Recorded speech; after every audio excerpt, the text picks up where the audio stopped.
अस्सलाम वालेकुम students, welcome to Abit academy. हमने यूनिट 4 स्टार्ट किया था जिसमें हमने केमिकल बॉन्डिंग के बारे में डिस्कस किया था। प्रीवियस वीडियो में हम दो बॉन्ड्स को डिस्कस कर चुके हैं वन बाय वन। पहले हमने आयोनिक बॉन्ड को डिस्कस किया कि वो किस तरह बनता है by complete transfer of electron from one atom to another atom. फिर हमने डिस्कस किया कोवेलेंट बॉन्ड को कि वो किस तरह बनता है कि दो बॉन्डेड एटम के दरमियान जो इलेक्ट्रॉन्स होंगे वो शेयर होंगे, जिसकी वजह से जो बॉन्ड बनेगा वो कोवेलेंट बॉन्ड बनेगा। अब हम आ जाते हैं अपने थर्ड टाइप ऑफ बॉन्डिंग पे, which is coordinate covalent bond. So coordinate covalent bond में एक टर्म यूज हो रहा है कोवेलेंट बॉन्ड, वो ऑलरेडी हम कर चुके हैं। So it's a type of covalent bond, मतलब कोवेलेंट बॉन्ड में ही कुछ ऐसा होगा जिसके जरिए बनेगा coordinate covalent bond. Covalent bond basically क्या था? Bond which is formed by sharing of electron between two bonded atoms. लेकिन इन सम केसेस, कुछ केसेस में ऐसा होता है कि जो इलेक्ट्रॉन है, हमने डिस्कस किया था ना कि कोवेलेंट बॉन्ड में दोनों एटम्स एक एक इलेक्ट्रॉन, दो इलेक्ट्रॉन या तीन इलेक्ट्रॉन शेयर करते हैं, जिसकी वजह से जो शेयर्ड पेयर ऑफ इलेक्ट्रॉन होता है वो दोनों बॉन्डेड एटम के दरमियान लोकलाइज्ड होता है। लेकिन कुछ केसेस में ऐसे होता है कि जो वो हमारे पास शेयर्ड पेयर ऑफ इलेक्ट्रॉन है जो यूज होता है कोवेलेंट बॉन्ड की फॉर्मेशन के लिए, वो किसी एक बॉन्डेड एटम की तरफ से आता है, दोनों की तरफ से नहीं आता। तो उस केस में क्या होगा कि वो पेयर ऑफ इलेक्ट्रॉन उन दोनों एटम्स में से एक एटम डोनेट करेगा और जो बॉन्ड बनेगा वो हमारे पास होगा coordinate covalent bond. Means sharing तो हो रही है लेकिन वो सिर्फ एक बॉन्डेड एटम की तरफ से पेयर ऑफ इलेक्ट्रॉन शेयर होगा, इसलिए इसको नेम दिया गया है कोऑर्डिनेट कोवेलेंट बॉन्ड। इसकी प्रॉपर डेफिनेशन पे आ जाते हैं। कोऑर्डिनेट कोवेलेंट बॉन्ड क्या है? Covalent bond in which one atom donates share pair of electron. दो बॉन्डेड एटम्स हैं लेकिन जो शेयर्ड पेयर ऑफ इलेक्ट्रॉन है वो उन दोनों में से एक ही एटम डोनेट करेगा। Such kind of bonding is called coordinate covalent bond. यहाँ पे दो टर्म्स यूज होंगे, एक है डोनर एटम, दूसरा है एक्सेप्टर एटम। डोनर एटम कौन सा है? The atom which donate pair of electron. Coordinate covalent bond में जो atom pair of electron donate करेगा उसको हम कहेंगे डोनर एटम, और वो एटम जो पेयर ऑफ इलेक्ट्रॉन एक्सेप्ट करेगा उसको हम कहेंगे एक्सेप्टर एटम। सो कोऑर्डिनेट कोवेलेंट बॉन्ड बनेगा, शेयर्ड पेयर ऑफ इलेक्ट्रॉन के थ्रू बनेगा, लेकिन वो शेयर्ड पेयर ऑफ इलेक्ट्रॉन उन दोनों बॉन्डेड एटम में से वो एक एटम का होगा, दोनों की तरफ से वो पेयर नहीं आएगा। Such kind of bonding is called coordinate covalent bond.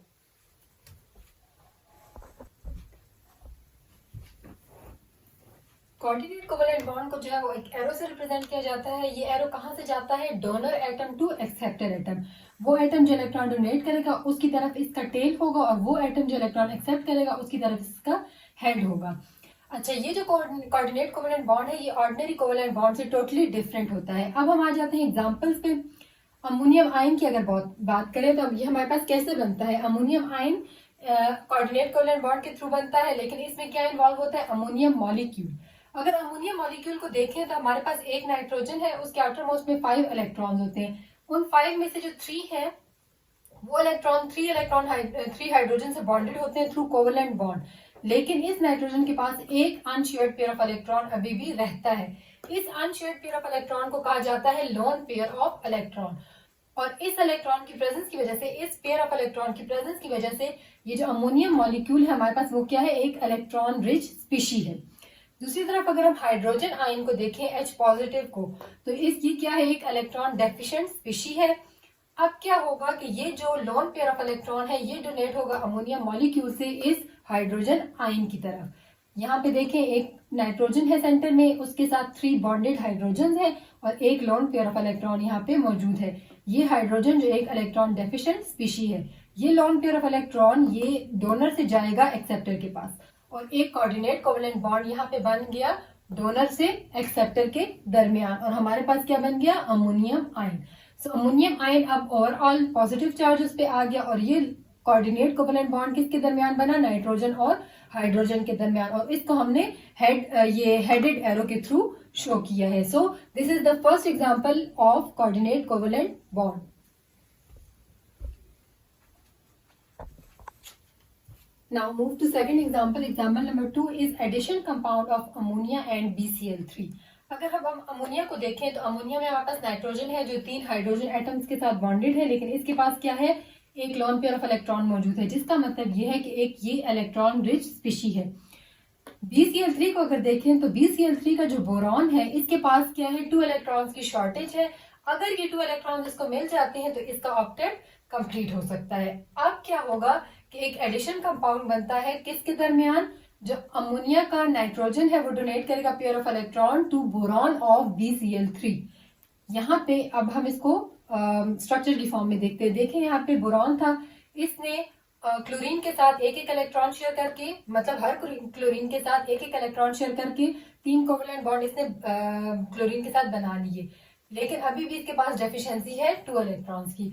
अगर अमोनिया का स्ट्रक्चर देखें तो एक एक इलेक्ट्रॉन एक एक हाइड्रोजन के साथ शेयर करने के बाद इसके 3 कोवलेंट बॉन्ड बन गए हाइड्रोजन के साथ। अब इसके पास एक लोन पेयर ऑफ इलेक्ट्रॉन मौजूद है। नेक्स्ट स्टेप में देखें, यहाँ पे लोन पेयर ऑफ इलेक्ट्रॉन ये डोनेट करेगा बोरॉन को, तो एक बॉन्ड बन गया कौन सा, कोऑर्डिनेट कोवेलेंट बॉन्ड, जो कि डोनर से एक्सेप्टर की तरफ इसका हेड जा रहा है। टेल जो है वो इसकी डोनर की तरफ है और हेड इसका एक्सेप्टर की तरफ है। एक हमारे पास कम्प्लेक्स स्ट्रक्चर यानी एडिशनल स्ट्रक्चर बन गया किसका, NH3 एंड BCl3 का। सो ये जो है हमारे पास सेकंड एग्जांपल थी कोऑर्डिनेट कोवेलेंट बॉन्ड की। ओके, अब हम आते हैं लिविस स्ट्रक्चर पे कि लिविस स्ट्रक्चर के थ्रू अगर हमने एक मॉलिक्यूल को रिप्रेजेंट करना है तो हम कैसे करेंगे। लिविस स्ट्रक्चर के जरिए अगर हम रिप्रेजेंट करेंगे तो अगर अनशेयर्ड पेयर ऑफ इलेक्ट्रॉन है तो उसको हम या डॉट से या क्रॉस से रिप्रेजेंट करेंगे। डिफरेंट 2 तरीके क्यों यूज किए गए हैं, क्योंकि हम 2 बॉन्डेड एटम्स के दरमियान की बात करेंगे तो अगर हम दोनों के इलेक्ट्रॉन्स को डॉट से करेंगे तो कंफ्यूजन होगी, इसलिए एक के इलेक्ट्रॉन्स को हमने डॉट से रिप्रेजेंट कर दिया, सेकंड वन के इलेक्ट्रॉन को हमने क्रॉस से रिप्रेजेंट कर दिया। और शेयर्ड पेयर ऑफ इलेक्ट्रॉन होगा तो उसको हम एक स्ट्रेट लाइन से रिप्रेजेंट करेंगे।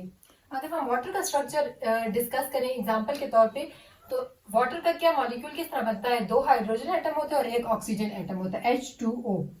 एक हाइड्रोजन है उसमें एक इलेक्ट्रॉन मौजूद है, दूसरा हाइड्रोजन एटम है उसमें भी एक इलेक्ट्रॉन मौजूद है। ऑक्सीजन जो है वो उसके आउटर मोस्ट में 6 इलेक्ट्रॉन मौजूद है और ये 2 तो पेयर के फॉर्म में है, 2 जो है वो एक एक है, मतलब सिंगल सिंगल 2 इलेक्ट्रॉन है। ये एक इलेक्ट्रॉन हाइड्रोजन के साथ शेयर करके एक कोवेलेंट बॉन्ड बनाएगा, दूसरा इलेक्ट्रॉन दूसरे हाइड्रोजन के साथ शेयर करके सेकंड जो है वो हमारे पास क्या बना देगा, कोवेलेंट बॉन्ड। यहाँ पे कोवेलेंट बॉन्ड को स्ट्रेट लाइन से रिप्रेजेंट किया गया है और इलेक्ट्रॉन्स को क्रॉस या डॉट से रिप्रेजेंट किया। तो ये बेसिकली हमारे पास क्या था, लिविस स्ट्रक्चर के through structure of water molecule.